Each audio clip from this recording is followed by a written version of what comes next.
Láttátok a Marquinhos-t? De a meccs végén fain volt. Igen, ugye De egyből, ahogy lefújták, hozzáment oda. Igen, Gabriel ugye kirúgta a stadionba a labdát.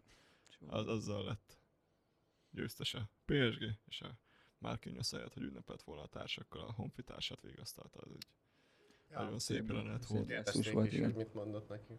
És valami olyasmit nyilatkozott, hogy talán egy BB meccsen ő adott ki egy ilyen 11-es, és érezte ennek a súlyát, és akkor oda ment megvigasztalni. Igen. Hát voltak kárőrvendőek is a meccs utána, főleg az angol klubok, meg azoknak a játékosai. Nem tudom, láttátok ilyen a Holland, Richarlison, meg ezek így rakosgatták ki a kis gúnyolódásokat. Meg a Chelsea is posztolt valami. Chelsea is, igen. Láttam ezeket? Nem láttam? A Chelsea-t láttam. Emlékszem, Mondtam, semmi. ez egy... Most olyan Richarlison az kirakott egy rögös videót.